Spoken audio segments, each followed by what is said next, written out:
Magandang araw po. Welcome back to my channel, mga kasutil, mga viewers ko.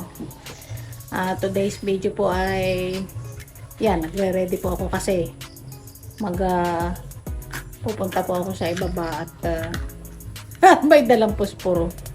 Mandadahon kami ng ate ko. Mandadahon. Kasi nga po, 'di ba, kahapon nagtatas naman ako ng loob. Parang sa panggata sa susumanin na malagkit. So ayan po, kami po ay ready na, papunta na doon. Ako may lighter ding dala parang kaysa magdala pa ako ng blue torch lighter na lang. Tapos may posporo. Ha! Daming daladalang pansindi.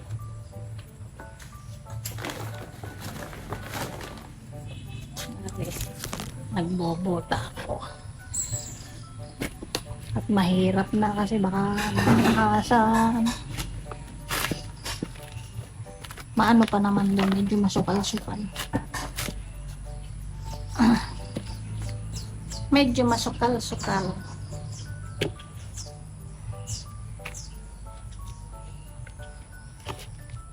Sumikip gawa ng medyas. Doble. Ayan.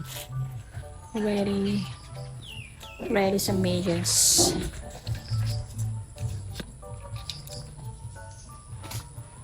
Ikat kami paparni muna ha.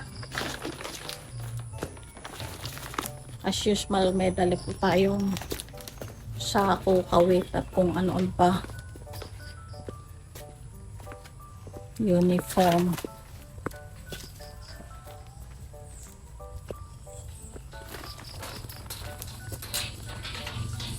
Daan namin ang linis. Wow.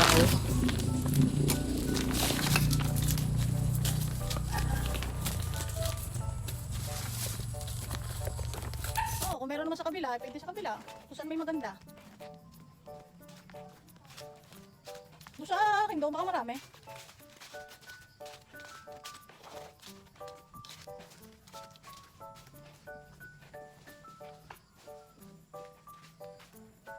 Ang ganda ng puno, dalawang kumi. Super tagal na niya, grabe. Tanim pa ng tatay.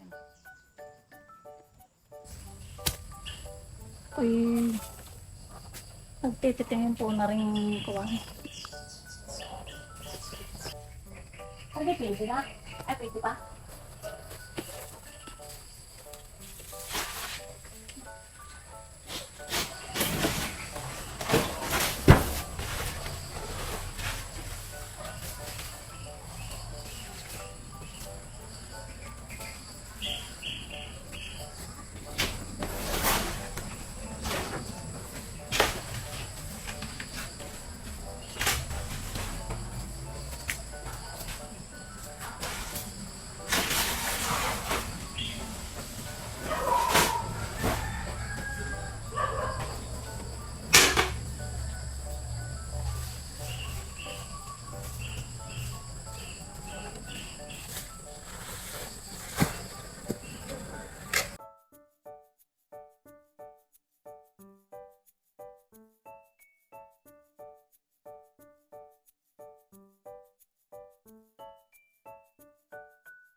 Talagang kasi silang paglilinis lang. Ang ano? Tabi.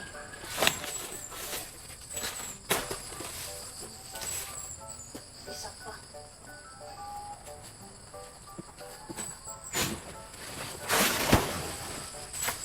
Tapos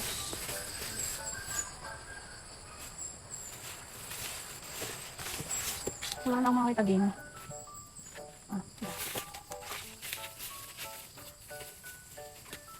Mukha na kuya.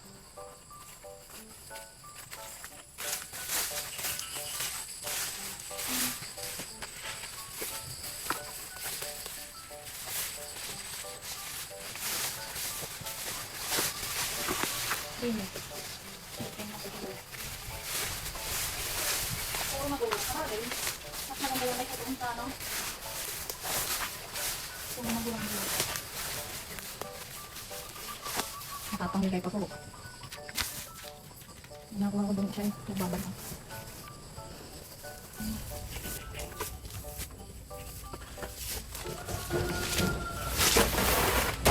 Hello. Hello, darling. So, yan na muna. Ilan kito? Na.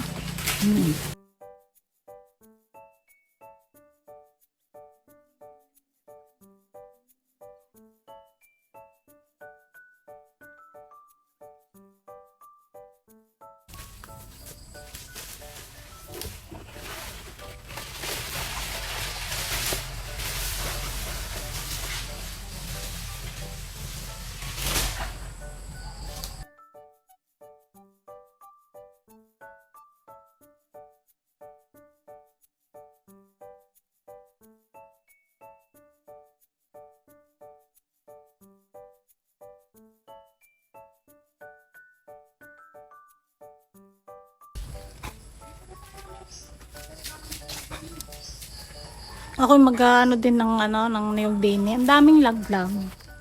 Mag-uumpisa na po akong baka daw makalantak ng ulan. Sabi ng ate ko, tunay naman. Kasi unpredictable ang panahon.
Basa-basa po ang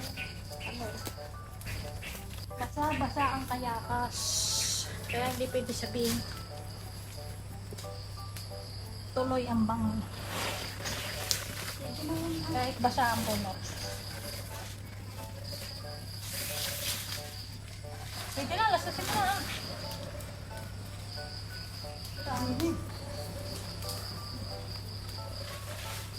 Kaya may pupunasan. Yan lang.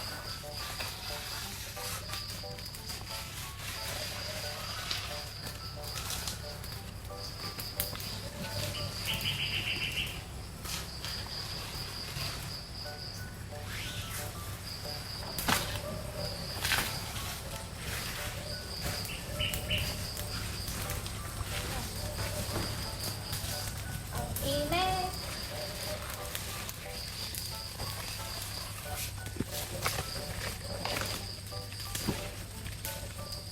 Pagbalas naman. Hindi po, biglang laki ng apoy. So, yun ang sasamantalahin. Malaki ng apoy.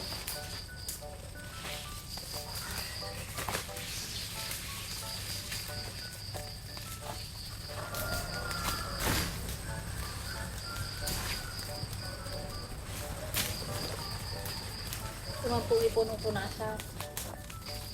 Hindi pinababayaan madumi. Nakakapaiyak.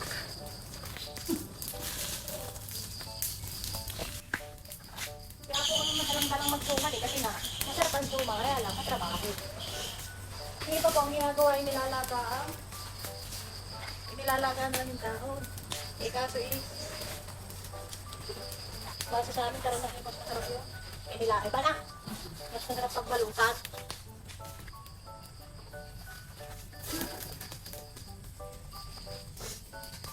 Wala naman naawal sa akin. Grabe. Kaya masarap po ang supang talaga.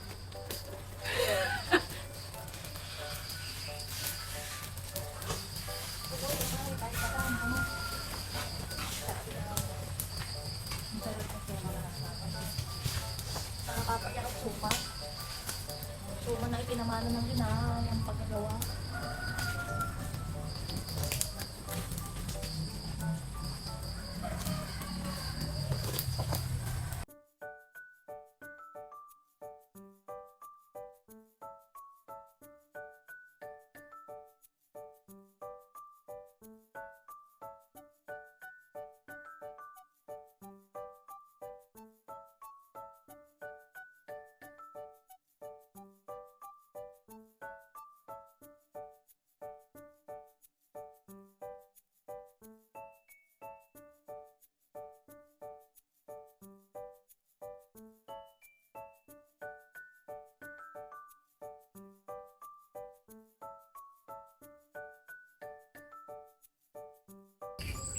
Ayan, ang dilim ng kuha kanina kasi gawa po ng ano, nagsasariling setting sa rin sa cellphone. Pagka gayon may mainit na katapat.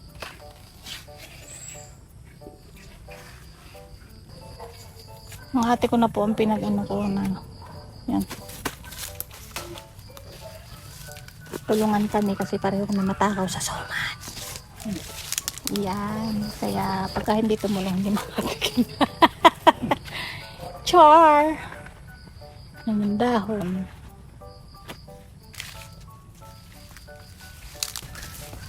Madami pang magkakaigidi yan.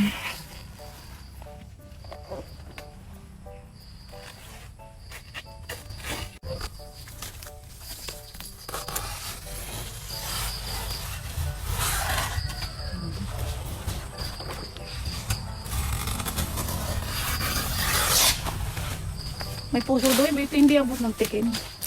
Baka mas mataas ka sa ano, Tero. Sayang.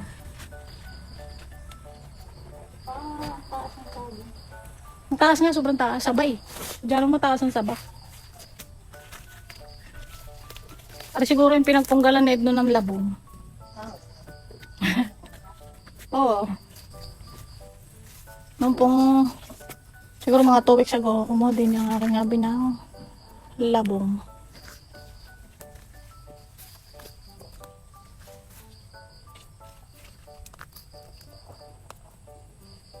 Yan. Doon sa kabilang pwesto ng kawayan, may marami doon labong, kaya lang hindi naman kami nakakapunta. Yan.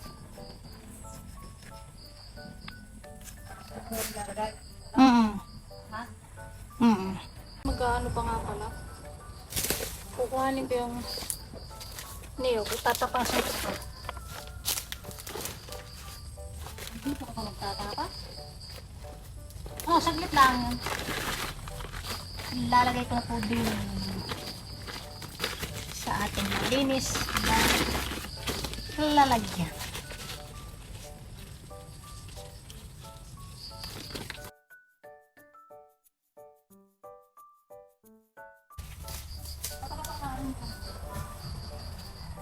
Kasi matagal na makain.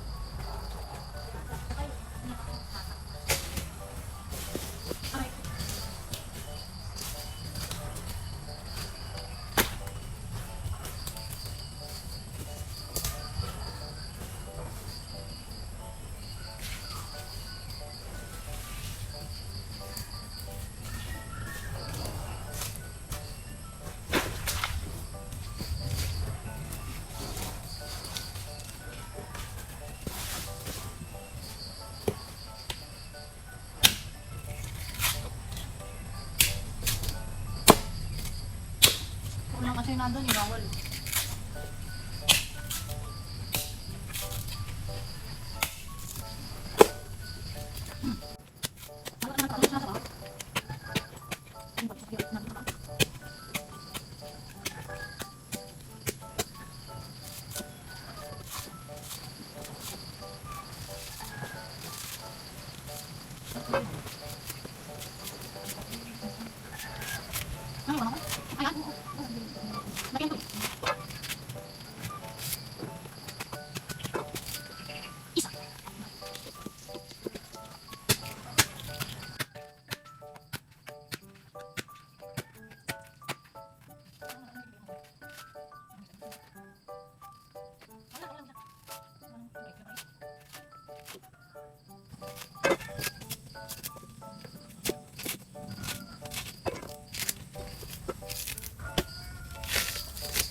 Inayan pa ako din sa tatlo.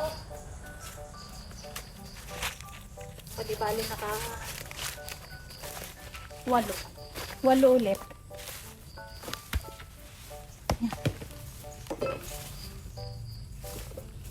Nakapagtapos na ako. Sayang kasi. Sayang. Bata pa yung niyog na pinanlaglagan ito.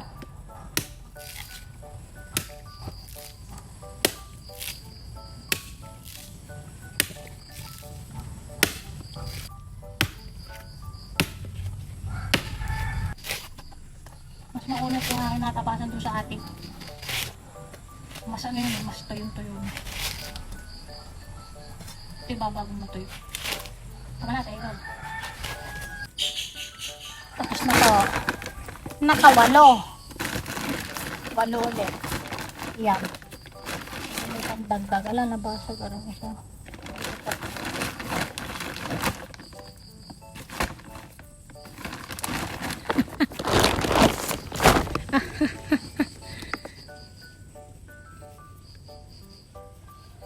Mahirap magtakaw.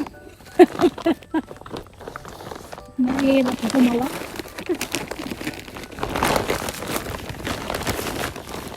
Let's go.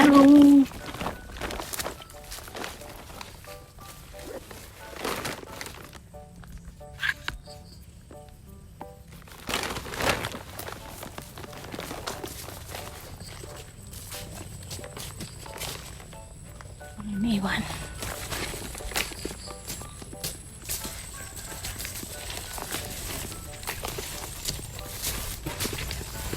Antay ako tule. Pero tulis vlog. Mati ka magana.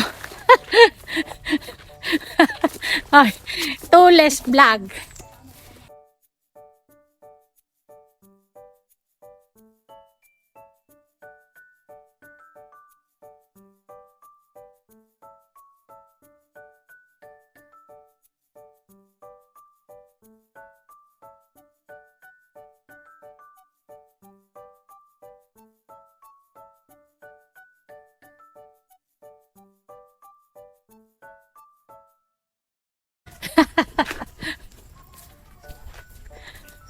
Pani. Pinakain ko lang na talong ibigay ni Maring Shirley.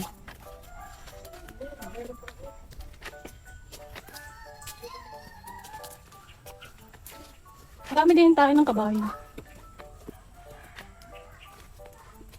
Hindi pala dumami siya. Ang neklaw dyan. Pauwi na po kami. Meron din yung makakapalang mukha.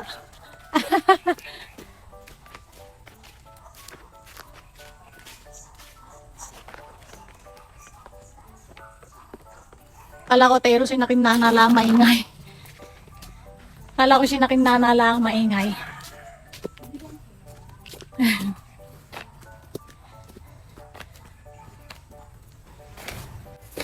Wow naman, fantastic. Nakakatuwa si Habi. Ito po, pinupunasan na ng ate ko. Katataos ko lang po kasing kumain. Ganito po ang ginagawa namin sa dahon. Yan. Pipirasuhin ng maliliit. 10 para mabilang kung makakailan suman.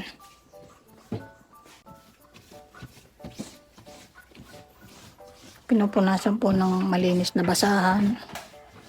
Kaya dekolore kasi nag-uulingin. Mahirap maglaba. Ngayon kung disposable at tatapon.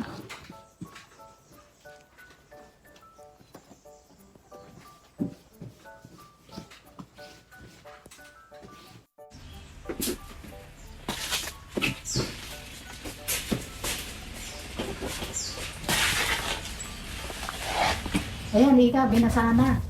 Yeah. Yan, Ika, nagpalit na ng damit. Yeah. Ay, sabi.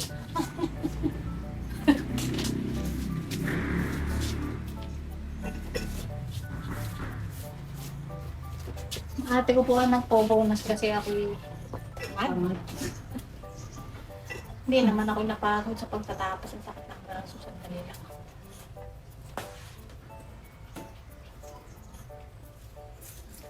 Nainom pa ako ng sambong.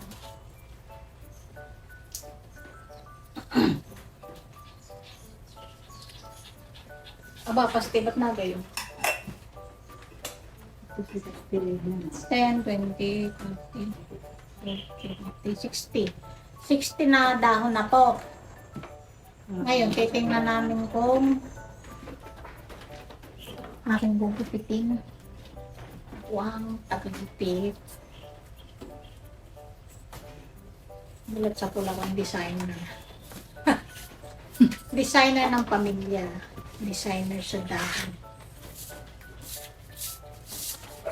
Yan.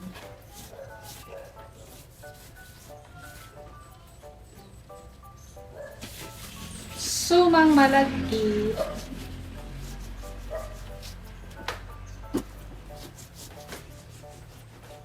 This is the finished product.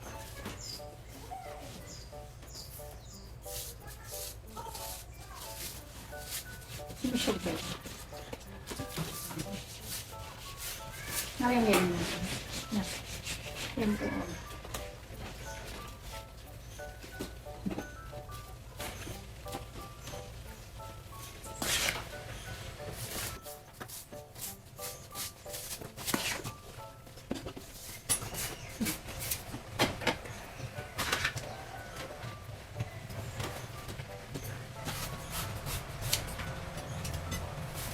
Malamang nito ay si sabi na po magkakayod ng milk because mawit ang braso ng nanay.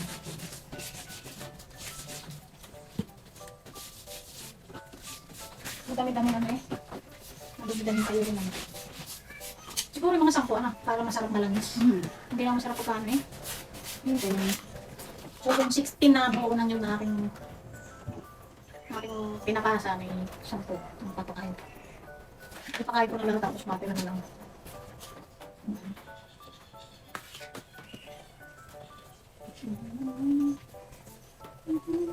Nakakaganda. Wala akong babango. Wow! Amoy. Mabango daw ako. Baka itong baka itong nakadaumi ang basahan. Charot.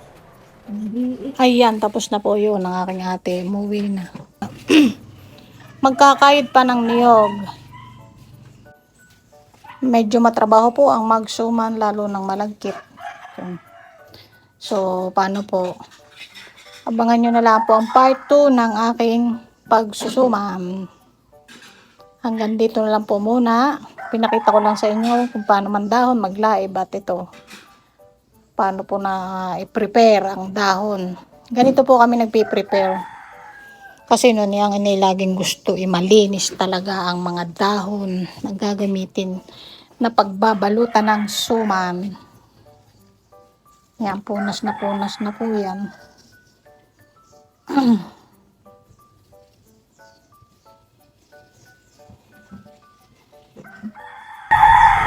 So, paano po hanggang dito po muna lang ulit at magkakayod pa. Abangan nyo po ang part 2 ng aking pagsusuman. Medyo mahaba-haba po kasi ang proseso kaya hanggang dito na lang muna.